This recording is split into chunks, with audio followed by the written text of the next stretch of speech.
Hello combat family. So यार हमारे Fatima, I hope you are doing well. So यहाँ पर हम कर रहे थे first year BCom semester first का बिजनेस इकोनॉमिक्स एंड आज का टॉपिक है हमारा मोनोपोलिस्टिक कंपटीशन। सो आज की वीडियो में हम पढ़ेंगे मोनोपोलिस्टिक कंपटीशन के बारे में। ऑलरेडी हम perfect competition and monopoly complete किए हैं। सो आज की वीडियो में हम देखेंगे मोनोपोलिस्ट एंड यहाँ पर हम क्या क्या टॉपिक्स कवर करने वाले हैं वो देख लेते हैं। Feature of monopolistic competition, equilibrium of form under monopolistic competition in the short run and long run, production and selling cost, role of advertising real life examples के साथ, excess capacity and inefficiency. So यहाँ पर ये सारे topics हम आज की video में कवर करने वाले हैं। सो स्टार्ट करते हैं, देखते हैं सबसे पहले कि मोनोपोलिस्टिक कंपटीशन होता क्या है। In the real world, the market that we find either have many sellers selling variety of products such as toothpaste, textile or cloth market are called monopolistic competition। यहाँ क्या बोला है कि हम जो रियल मार्केट देखते हैं, ठीक है, जैसे हम जब मार्केट में जाते हैं तो वहां पर हम देखते हैं कि बहुत सारे सेलर्स हैं जो अलग अलग तरीके के प्रोडक्ट्स बेचते हैं, जैसे टूथपेस्ट हो गया, टेक्सटाइल्स हो गई, क्लॉथ मार्केट हो गई, ठीक है। तो ये जो मार्केट होती है उसको हम बोलते हैं मोनोपोलिस्टिक कंपटीशन। और few sellers having dominant position in the market such as airlines, minerals, water called oligopoly market. अब ओलिगोपोली की अगर बात करें तो ओलिगोपोली का हम डिटेल में डिस्कस करेंगे।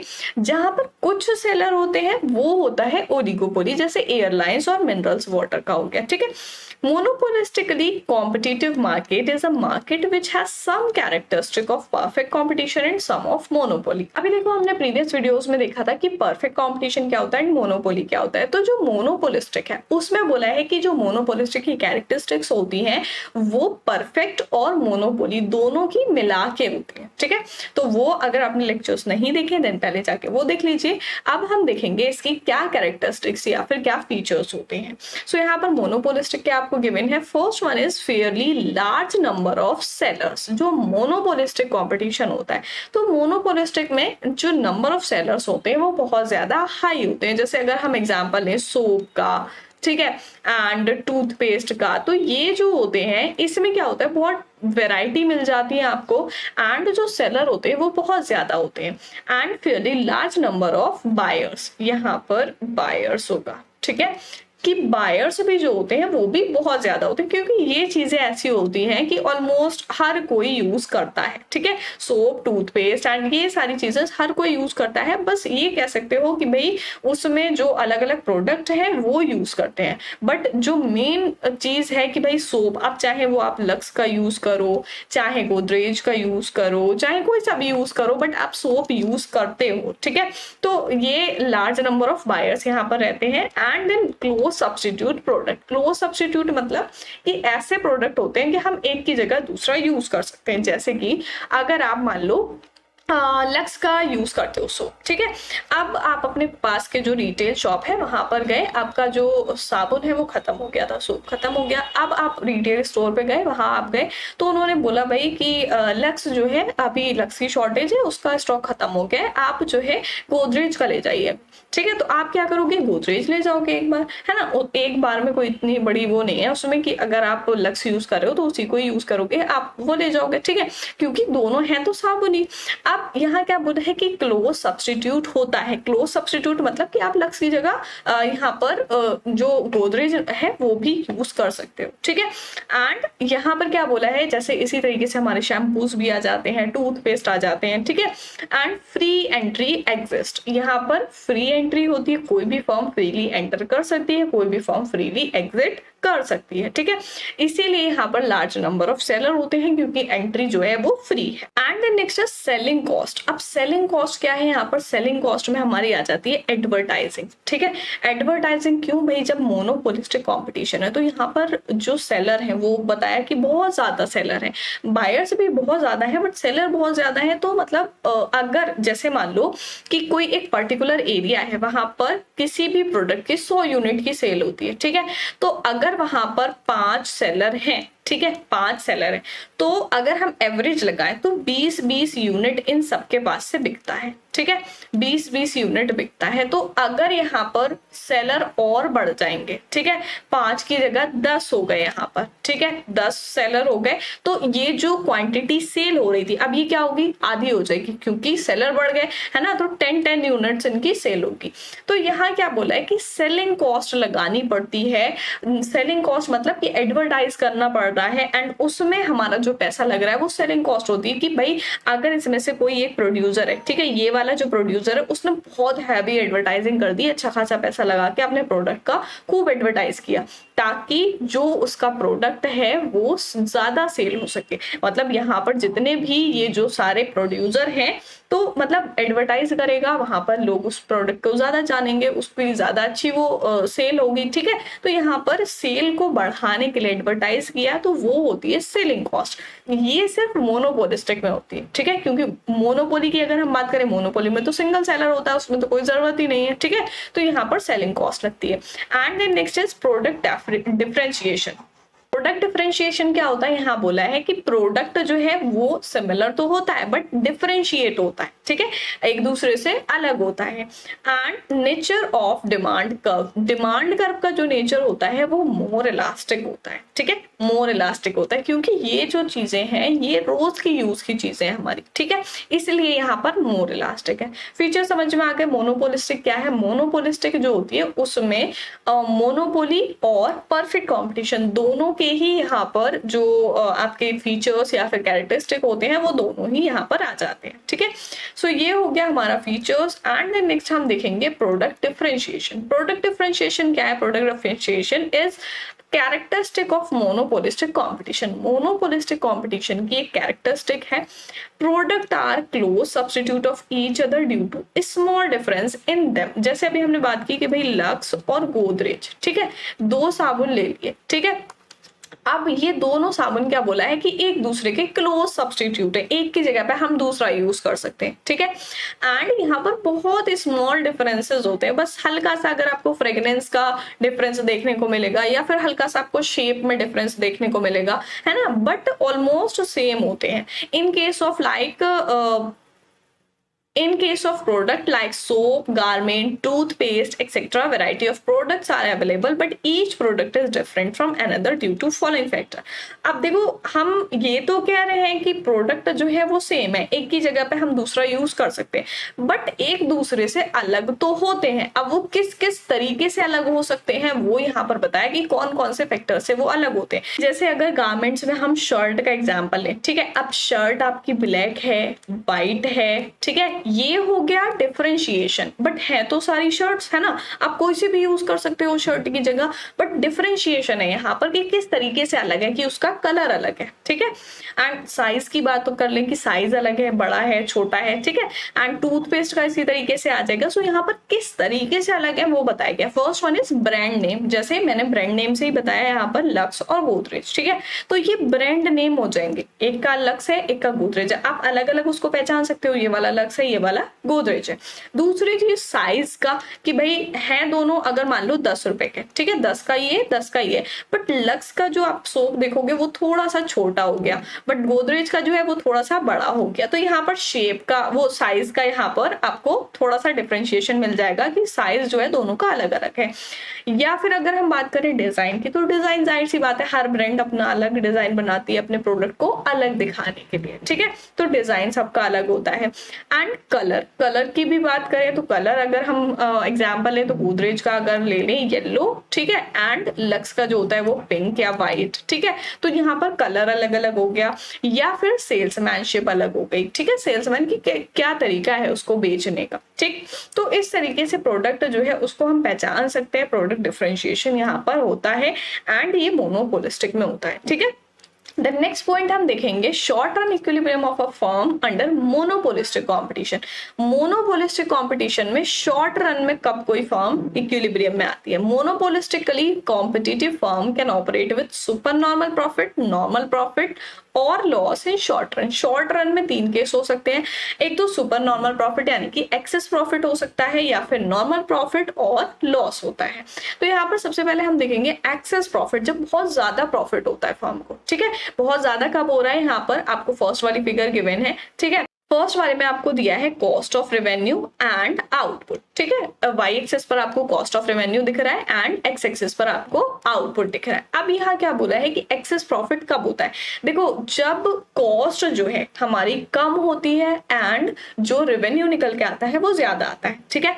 कॉस्ट जब कम होगी एंड रेवेन्यू ज्यादा होगा, ठीक है, तब क्या होगा, प्रॉफिट होगा, ठीक।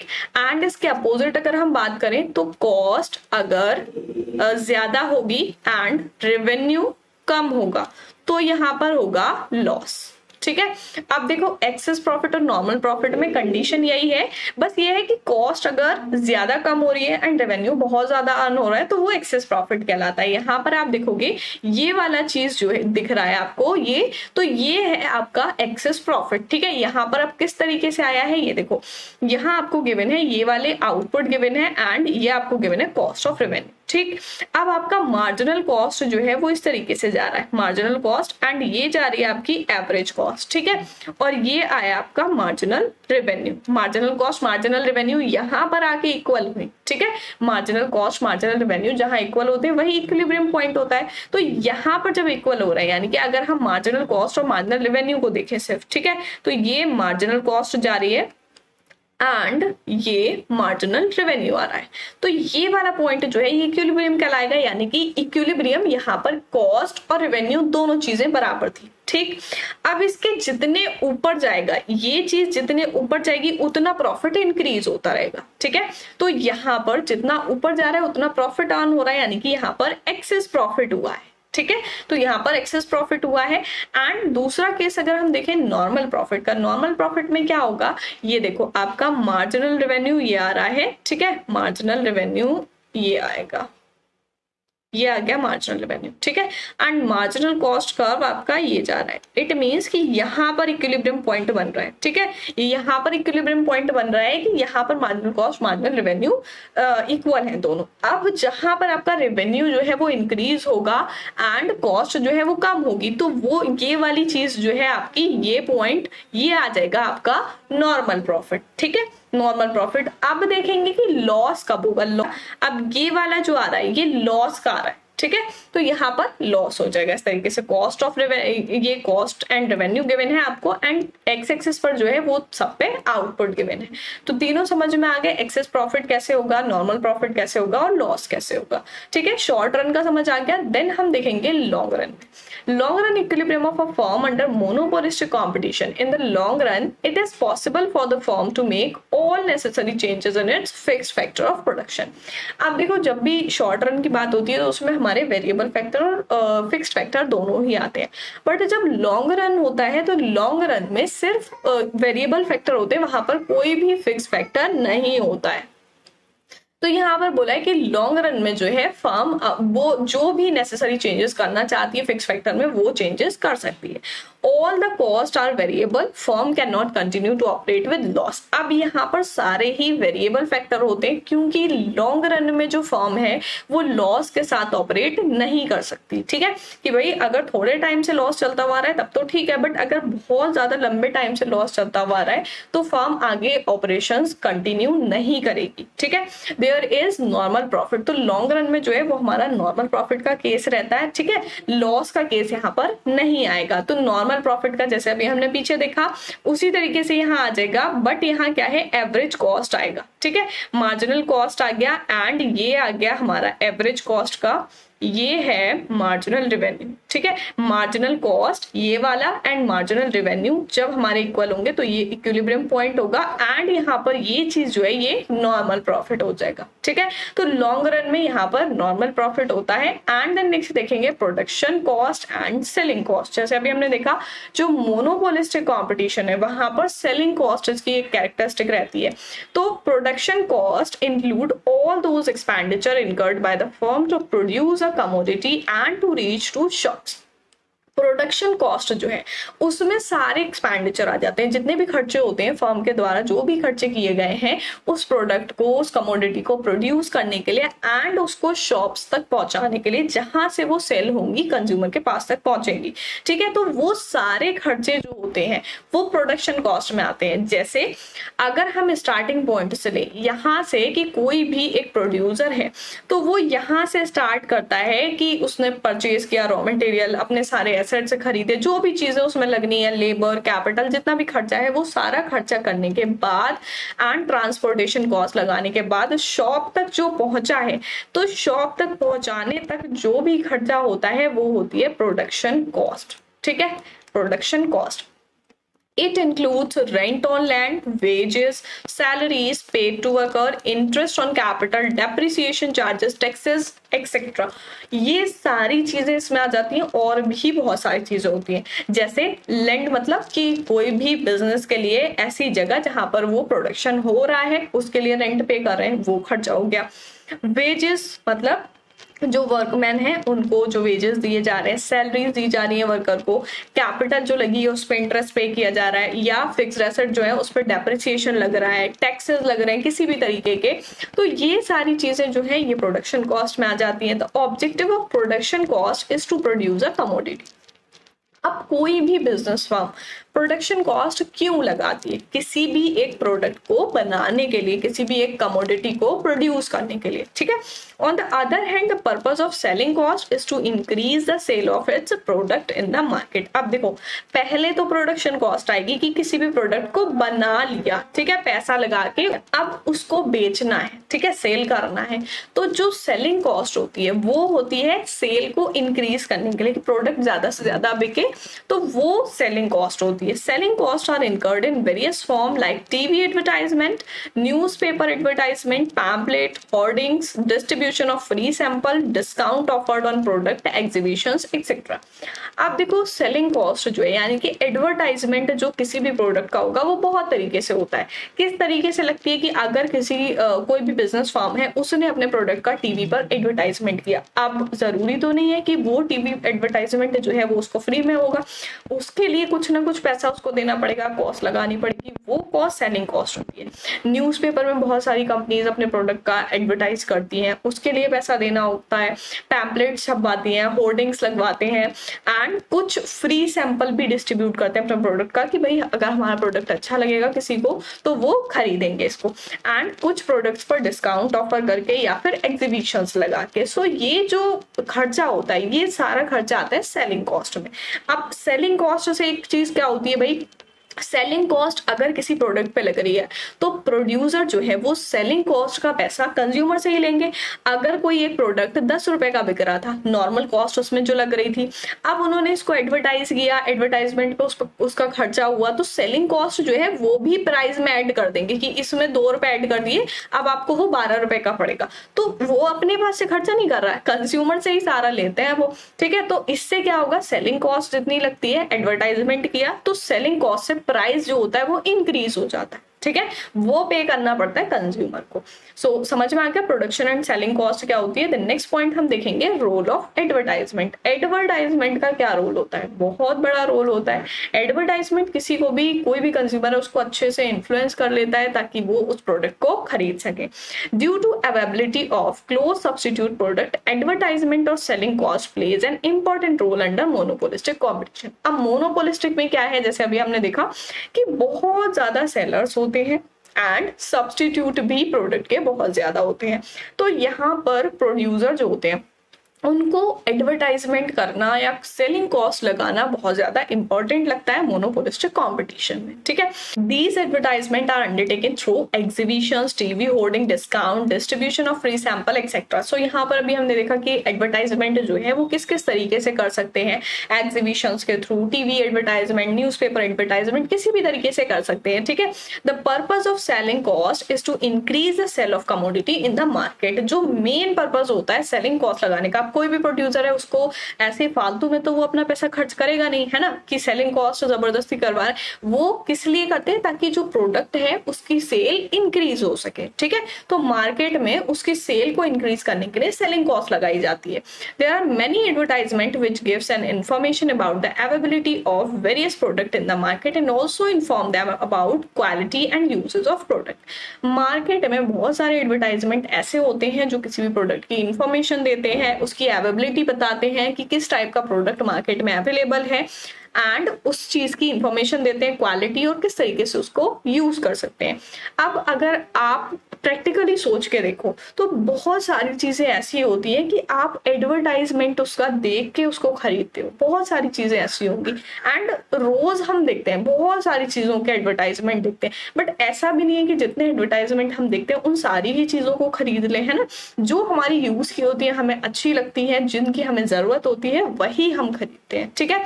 तो थोड़ा सा इफेक्ट पड़ता है एडवर्टाइजमेंट से, बट बहुत ज्यादा नहीं पड़ता है। तो एडवर्टाइजमेंट के यहाँ पर हम देखेंगे कि क्या क्या फायदे और नुकसान है। बेनिफिट्स देखते हैं सबसे पहले, क्या बेनिफिट्स हैं एडवर्टाइजमेंट के, क्या फायदे होते हैं। तो बेनिफिट ये है कि भाई कंज्यूमर के लिए भी है और फर्म के लिए भी है। क्रिएट अवेयरनेस, जो कंज्यूमर्स हैं उनके बीच अवेयरनेस पैदा होती है कि भाई इस टाइप का प्रोडक्ट है, इसको ऐसे यूज करना है, ये इसलिए है, ये इस टाइप के लिए अच्छा है, इस टाइप के लिए खराब है, ठीक है। जैसे अब सारे ही प्रोडक्ट ऐसा तो नहीं है भाई कि अच्छे होते हैं, जैसे अगर हम टोबैको का एग्जाम्पल ले लें, ठीक है, तो टोबैको जो है वो क्या है, एक अच्छा प्रोडक्ट नहीं है, किसी भी तरीके से अच्छा नहीं है, ठीक है। तो किसी भी तरीके से अच्छा नहीं है, बट फिर भी उसकी सेल होती है और फिर भी उसका एडवर्टाइजमेंट होता है। तो अवेयरनेस क्रिएट करते हैं एडवर्टाइजमेंट जो होते हैं। And second one is increase demand of product. Demand जो होती है प्रोडक्ट की, उसको इंक्रीज करने के लिए तो एडवर्टाइजमेंट किया जाता है। तो बेनिफिट ये होता है कि एडवर्टाइजमेंट करने से सेल जो होती है उसकी वो इंक्रीज होती है, क्योंकि डिमांड इंक्रीज होती है। एंड सेल इंक्रीज कब होगी, जब डिमांड इंक्रीज होगी, तो यहाँ पर सेल भी इंक्रीज होती है एडवर्टाइजमेंट करने से। ब्रांड लॉयल्टी, एडवर्टाइजमेंट जब करते हैं तो उससे क्या होता है, आप अगर किसी भी चीज का एक रेगुलर एडवर्टाइजमेंट देखते रहते हो तो आपको ये लगता है भाई कि ये प्रोडक्ट जो है जेन्युइन है, सही है, ठीक है। तो उसमें एक ब्रांड लॉयल्टी बन जाती है। वहां पर directly provide information to the consumer, advertisement जो है वो कंज्यूमर को डायरेक्टली इंफॉर्मेशन देता है किसी भी प्रोडक्ट के बारे में कि भाई ये चीज ऐसी है एंड आपको इस तरीके से इसको यूज करना है। जैसे अगर सोप का एग्जांपल ले लें या फिर किसी क्रीम का एग्जाम्पल ले लें, ठीक है। तो ये सारी चीजें जो है कि आपको एडवर्टाइजमेंट दिखाया जा रहा है कि भाई इसलिए दिखाया जा रहा है, ये चीज इसलिए यूज होती है, ठीक है। एंड अगर हम डिसएडवांटेज की बात करें कि क्या क्या नुकसान है एडवर्टाइजमेंट के, so first one is create temptation to spend money. जाहिर सी बात है भाई कि कुछ एडवर्टाइजमेंट ऐसे होते हैं जो लोगों को सिर्फ पैसा खर्च करने के लिए उनको इन्फ्लुएंस करते हैं, ठीक है, कि उनमें टेम्पटेशन कि भाई हमको ये चीज खरीदनी है, तो एडवर्टाइजमेंट से ये हो जाता है। And second one is mislead consumer. कुछ एडवर्टाइजमेंट ऐसे होते हैं कि गलत तरीके से दिखाए जाते हैं, कुछ चीजें उसमें छुपाई जाती हैं, ठीक है। तो वो क्या करते हैं, कंज्यूमर को मिसलीड करते हैं, कुछ में गलत इंफॉर्मेशन दी जाती है। Price of the product will high, जैसे कि अभी मैंने बताया कि सेलिंग कॉस्ट जो होती है, ठीक है, तो सेलिंग कॉस्ट क्यों लग रही है, जब भी कोई फर्म एडवर्टाइजमेंट करती है तो वो सेलिंग कॉस्ट कहलाती है। एंड वो सेलिंग कॉस्ट उसके प्राइस में ऐड कर देती है मार्केट, वो सेलिंग कॉस्ट उसके प्राइस में ऐड हो जाती है एंड वो प्राइस कौन पे करता है, कंज्यूमर पे करता है। तो इस वजह से उसके प्राइस जो है वो हाई हो जाते हैं। पहले अगर 10 रुपए था कोई भी एक प्रोडक्ट, तो अब जब कंपनी उस पर एडवर्टाइज कर रही है, पैसा खर्च कर रही है, सेलिंग कॉस्ट लगा रही है, तो भाई वो उसी में ऐड करेगी एंड जो चीज आपको 10 रुपए की मिल रही थी वो एडवर्टाइजमेंट के बाद 12 रुपए की मिलेगी, ठीक है। तो इससे प्राइस भी हाई हो जाते हैं। And next is psychological dissatisfaction.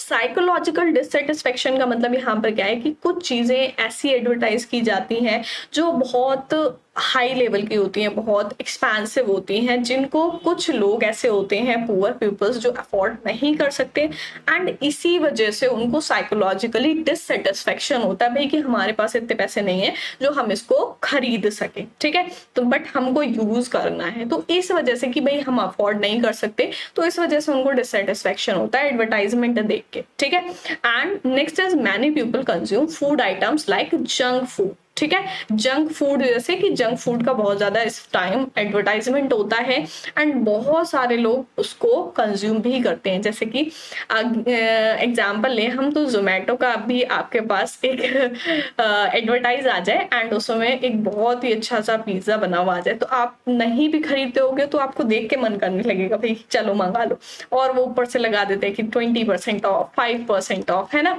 तो इस तरीके से क्या होता है कि आप इन्फ्लुएंस हो जाते हो उससे एंड आप उस आइटम को ज्यादा से ज्यादा कंज्यूम करोगे, जो कि हेल्थ के लिए अच्छा नहीं है, ठीक है। सो ये होता है कुछ benefit and disadvantages of advertisement.